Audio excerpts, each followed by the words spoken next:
البوم الليبي اختم لنا يا سيدي الكريم. نعم. في 3 ثواني أخي ولد العاصمة. احنا عندنا يقولوا المتفرج فارس، نحن باشرنا هموم هؤلاء، وأغلب الشباب في ليبيا على فكرة قاتلوا ضد داعش، وأنا منهم وشهيد منهم على فكرة. ما رأيناه شيء لا يذكر. قاتلتوا مع نعم داعش ولا طبعا. ضد داعش؟ ضد يا رجل. هذا يريد يورطك يا معاذ، هذا يريد يورطك. المهم، اندعني قصيدة يا دكتور، اندعني قصيدة. لم يحضر شيطان الشعر اليوم. اذا والله يا اخي، والله راينا منهم ويلات كثيره. اسال الله. انت احمد الله، ويجب ان يضع كل مغربي يجب ان يضع في هاتفه ذلك الفيديو لذلك العجوز المحنك الذي هدم بيته البسيط، ومع ذلك لا زال محتفظا بصورة الملك، وقال لهم أن الملك شأنه شأن الضرب ليحمي هذه المزرعة. والله لو سقط لرأيتم الويل، وأنتم والله كذلك. يجب أن تحمدوا الله على هذه النعمة ليل نهار، وأن تلزموا الجماعة ولا تنزعوا يدا من طاعة. هذه أمر مفروغ منها، بل وتتقوا كل الشبهات في ذلك. لكل ملك حمى، وحمى الله محارمه، وإن الراعي يرعى حول الحمى يوشك أن يقع فيه. بالضبط. فاجتنبوا الحمى بمتر، وأنا يعجبني في ذلك. موضوع الملك غير قابل للنقاش أبدا. أنا أتكلم بشكل عام، أقصد أننا فقدنا هذه النعمة فرأينا الويلات، وباشرنا موضوع هذا الجهاد الوهمي وهذه التنظيمات الفارغة. والله العظيم دعنا ساكتين وخلاص. نعود إلى الموضوع المهم الرئيسي لهذا اللايف، موضوع اعتراف فرنسا. ذكر الأخ الجزائري المسكين أن ماكرون في أيامه الأخيرة وانتهى سياسيا. لا أريد أن أطيل في هذا. قلتم هذا على رئيس الحكومة الإسباني عندما اعترف بالصحراء، فلا انتهى ولا سحبت إسبانيا اعترافها ولا تغير في الأمر شيء. فقط أردت أن أذكرك أن هذا الكلام مكرر، وأنكم تأخذون نفس القوالب تضعونها في قوالب أخرى.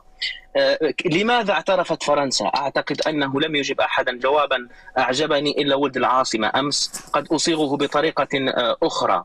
فرنسا عندما خرجت من المنطقة كانت تعتقد اعتقادا جازما أنه لا يمكن أن تقوم قائمة لأي دولة في هذه المنطقة دونها، لكن المغرب كذبت هذه الفرية ووقفت على أرجلها. وما نراه في المغرب اليوم لم يستيقظ المغاربة صباحا فوجدوه هكذا، بل أتى نتيجة لتراكمات وتضحيات ودماء وصبر الشعب على جميع المشاكل. المغاربة لم يصلوا إلى هذا بعصا سحرية، بل صبروا ووصلوا إلى ما وصلوا.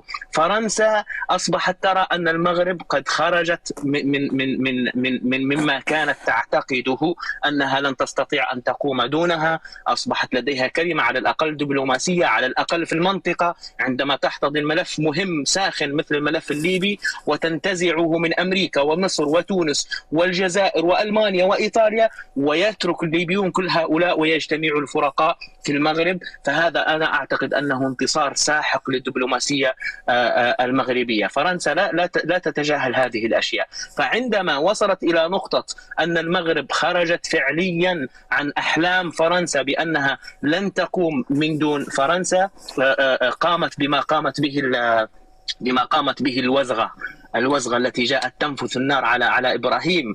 هل الوزغة تنفخ لأنها تعتقد أنها ستزيد النار؟ لا، فقط هي تريد شرف نيل شرف المشاركة، لا أكثر ولا أقل. والتشبيه عكسي طبعا، التشبيه عكسي. إذن هي جاءت لتقول يا مغرب، ها نحن معكم في مسألة الصحراء، ونحن نؤيدكم حتى تعود كما تعتقد. وأعتقد أن الدبلوماسية المغربية أعتقد جازما أنه لن تنطلي عليها هذه الحيلة، تعود إلى جو الأمجاد المغربية التي حصلت مؤخرا وتشارك فيها. أنا أعرف أن الاستثمارات كبيرة في المغرب وما إلى ذلك، لكن شأنها شأن الوزغة في الزمن على الأقل. أنا أعرف أن فرنسا دولة لها مكانتها في العالم وليست في المنطقة فقط، لكن تأخرها الزمني جعل منها وزغة تنفث في النار لتنال شرف المشاركة، لا أكثر ولا أقل. وإلا فالموضوع قد حسم. أما بالنسبة بالنسبة لماما فرنسا كما قال الجزائريون أنها اتضح أنها أم المغرب وليست أم الجزائر، لو كانت أم المغرب لكان إبراهيم غالي في العيون منذ 50 سنة وليس الآن فقط، لكانت ضغطت على المغرب وأخذت منها صحراءها وانتهى الموضوع. بينما أنتم ادعيتم أن المغرب قد دفعت، إن كانت المغرب قد دفعت فقد اشترت، أنتم لا تجيدون حتى الشراء، أنتم استأجرتم فرنسا بأموالكم طيلة 60 سنة وفي أول فرصة انتهى الأمر وحسم لصالح المغرب. إذن هي المسألة ليست مسألة بيع ولا مسألة شراء، مسألة قوة دبلوماسية، مسألة أمر الواقع. أوروبا غيرت تفكيرها، أوروبا لم تعد تفكر في التدخلات الرسمية المباشرة العسكرية، لا، الموضوع دبلوماسي فقط، وأصبحت تعتمد سياسة الاحتواء والمسايرة، لأن المشاركة الفعلية أصبحت تكلفها الأموال. فأعتقد أن هذه حركة أو شقلبة دبلوماسية من فرنسا لتنال رضا المغرب، حتى لا يخرج المغرب من مربع الشراكة مع فرنسا، فهي فقط تريد نيل شرف مشاركة المغرب في اعترافها بمسألة الصحراء. الموضوع المهم الآن والأساسي والرئيسي في المنطقة أن هذا الثعبان الذي غادر رسميا البيت والمزرعة المغربية لا زال في المنطقة، وأنا على يقين أنه سيقصد بيوت ومزارع الجيران. فعلينا أن نحذر نحن في المنطقة، الجزائر، ليبيا، تونس، حتى مصر وليست موريتانيا، في منأى عن أن فرنسا ستحاول الآن خلق سوسة جديدة في هذه المنطقة تنوب بها عن ورم البوليزاريو، لأنه قد انتهى فعليا دبلوماسيا وسياسيا وعلى جميع المستويات. أهنئ المغرب بهذا الانتصار، وإن كنت ينبغي أن أهنئ فرنسا بهذا الاستيقاظ المؤخر، لأن المغاربة قد حسموا الموضوع منذ زمن بعيد. تحياتي لكم وشكرا على المساحة. أخواننا الجزائريين، شوفوا كيف الناس تتكلم، والله يخرب بيت فرنسا والله العظيم اللي مرة. واليوم ليش ولد العاصمة اليوم ماشي يلقي له واحد يطحنه؟ ما فيش ولد العاصمة اليوم اللي مرة واحد اسمه كونغستر، والله قال كلاما ما قدرت حتى استمر معه. والبقية تونس في عزلة، تونس استشارتنا لأنها تخاف من ردة الفعل الجزائري ونحن قوة ضاربة ونحن خطيرين. أخطأت يا أخي سعد، أخطأت. شاهين والبوم الليبي هادو لا نريدهم إلا في ختام اللايف، يطردون الزبائن ونظل نحن هنا نتناقش في مواضيع جانبية. البوم هذا يطردهم يا رجل. أيوة، لأنه البوم الليبيون كأنك أدخلت راقي على امرأة فيها مس من شيطان. لذلك أخرهم يا أخي أسعد، أخرهم، خصوصا هذا البوم الليبي نريده أن يكون في الختام. هو دائما ختام. حياك الله أخي ولد العاصمة، حياك الله، حياك الله، الله يحفظك أخوي ولد العاصمة، شكرا لك، أحبك الله ونحن كذلك والله يا أخي، أحبك الله الذي أحببتنا له. طيب اعرض عليها ولد العاصمة، اعرض عليها الزيارة إلى المغرب يا أخي، ما نشوفها. هذا ما قلت، أتمنى أن تزورنا أخي البوم الليبي في المغرب، والله العظيم مرحب بك والله. المغرب أنا لدي مشروع في حياتي أريد أن أكافئ نفسي بزيارة المغرب، فأسأل الله أن ينتهي هذا المشروع وأكافئ نفسي بهذه المكافأة. والله يحصل لنا الشرف باستقبالك أخي البوم، مرحبا بك بين إخوانك، والله العظيم. الله يعزك، بارك الله فيك، حياك الله، ليس غريبا عليكم، شكرا لكم. جيب لي معك شاهين، هذا المشاغب لازم شاهين، يورط فيها شاهين، يورط فيها في المصايب ويمشي. حتى أنا والله يورطني شاهين يا أخي. شكله كم عمره شاهين؟ كم عمره؟ شاهين صغير 16 17 أعتقد. أسألك بالله ابن الذين. نعم هو شاب صغير شاهين، الله يحفظه. هذا الضجة وعمره 16، كيف لما يبلغ 20؟ احنا نقولوا قد المهراس وصوته صوت التراس. بالضبط، ما شاء الله عليه. تحية لكم. أحفاد عمر المختار يا أسعد معروفون وبطيبهم وبأخلاقهم وبتربيتهم، وهذه صراحة ما أحب في القذافي، والله العظيم على كل أخطائه لم يصنع شعبا يكره المغاربة، وهذه شيء يشفع له، فأقول رحمه الله وغفر له. الشعب الليبي يحبنا ونحبه رغم كل ما وقع من الخلافات السياسية. لم يحرضهم، لم يحرضهم رغم أنه هو من أوجد البوليزاريو. أنا سأقول لك شيء مؤكد يا أخي أسعد، أقول لك شيء مؤكد. زمان كانت هناك احتفالات، وأنا لدي شخص مغربي صديقي مقيم في ليبيا يثبت هذا، هو شيخ كبير الآن. زمان كانت هناك احتفالات عيد الفاتح 1/9، وكانت هناك دوائر أمنية. طبعا يأتي القذافي ويحضر، كانت هناك 4 دوائر أمنية.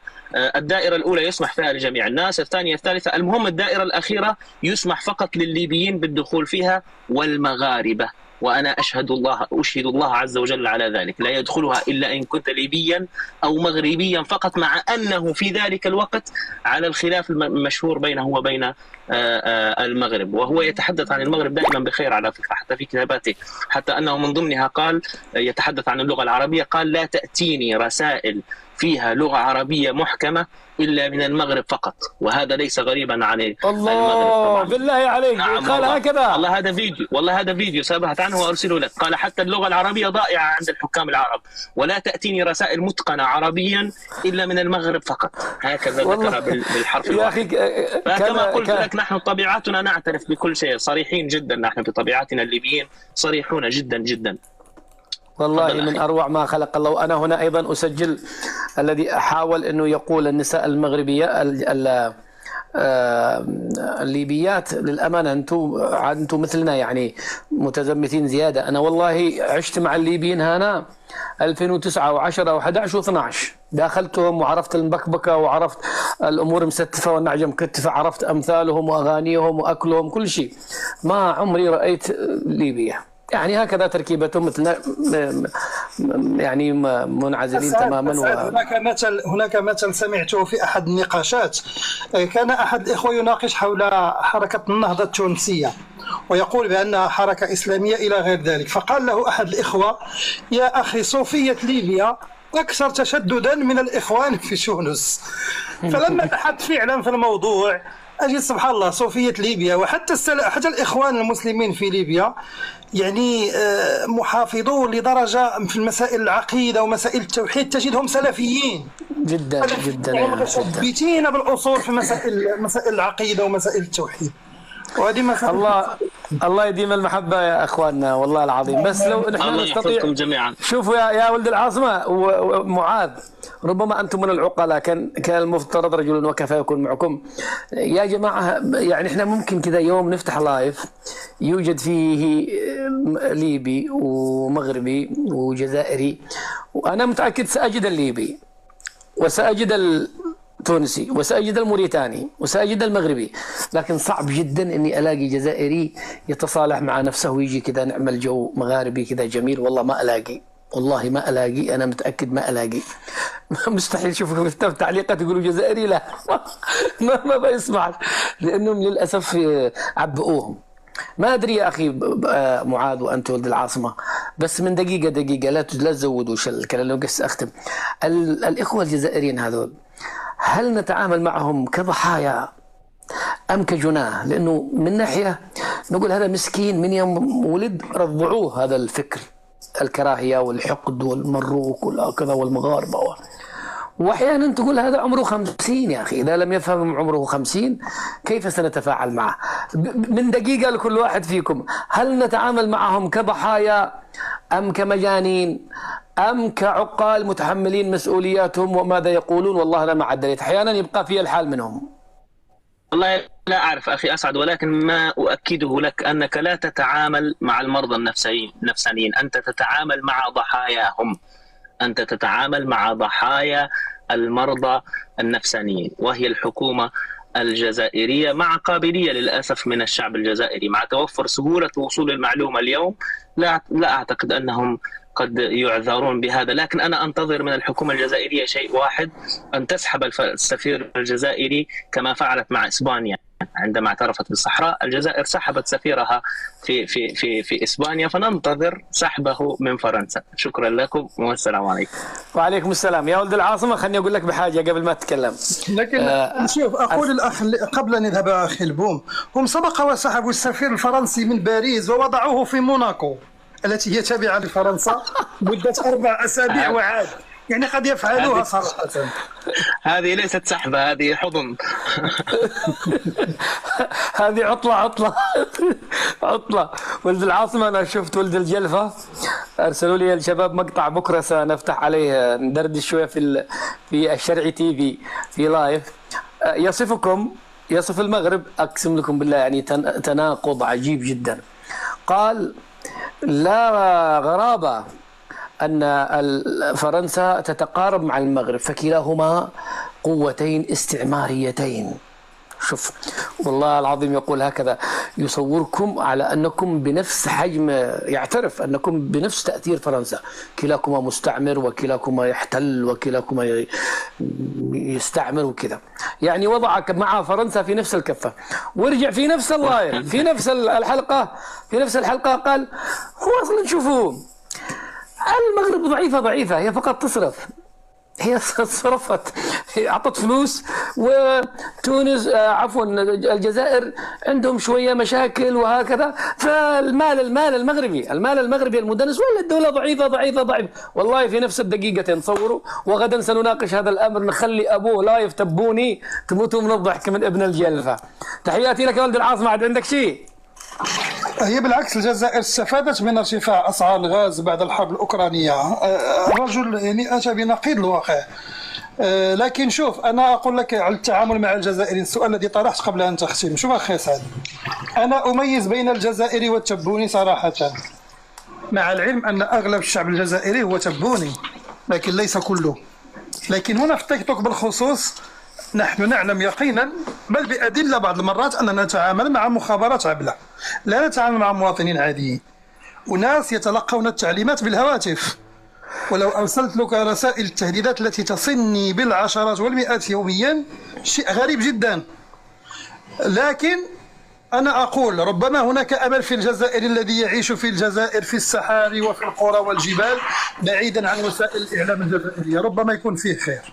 لكن من تغنفت أسماعهم بالنهار والشروق فمستحيل أن تجد فيه خير. طيب تحياتي لك، ولما أشر لك تفاعل معي.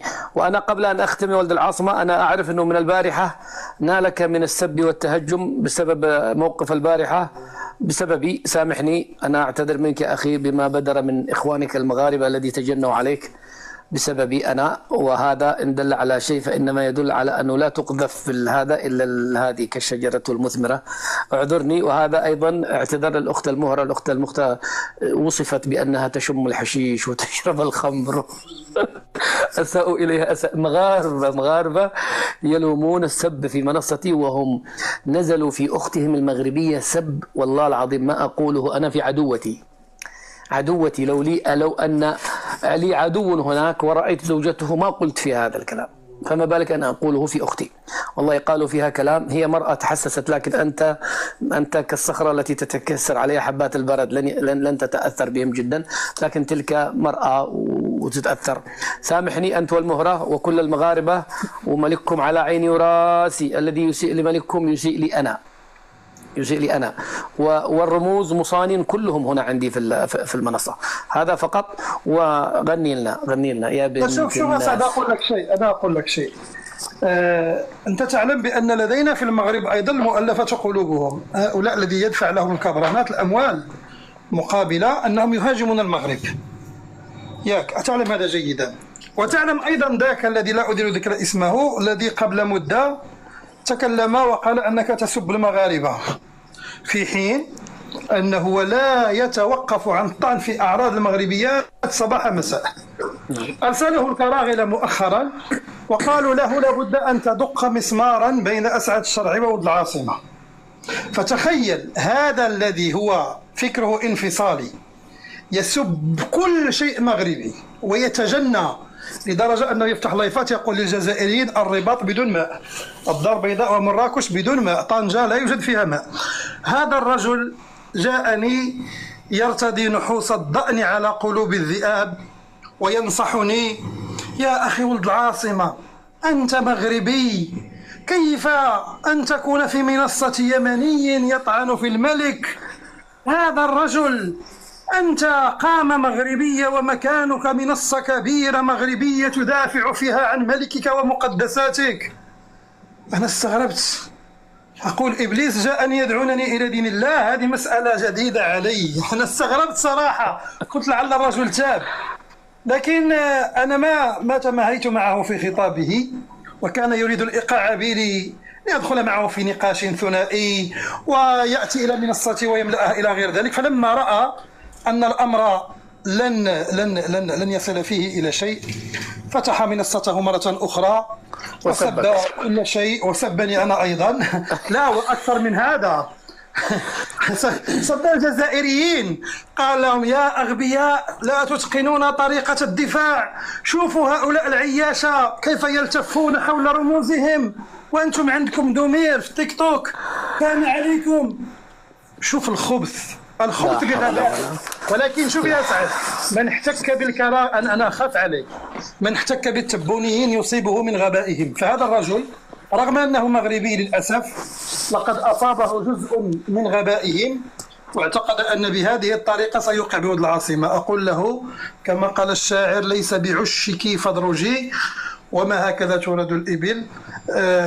السب والشتم نحن نرفضه، لكن إذا فعلنا حينما تكلم في أعراضنا ورددنا بطريقة سيئة فصاحب المنصة له الحق التدخل بإيقافنا وإنزالنا، وهذا لا يترك مجالا لأي أحد ليدخل بيننا. الأخ سعد هو صديق قبل أن يكون صاحب منصة، ومن أراد أن يدخل بيني وبين أسعد فليأتي من طريق أخرى. بارك الله فيك. تحياتي لك. شكرا لكم، تصبحون على خير. السلام عليكم. إلى اللقاء كلكم، إلى اللقاء.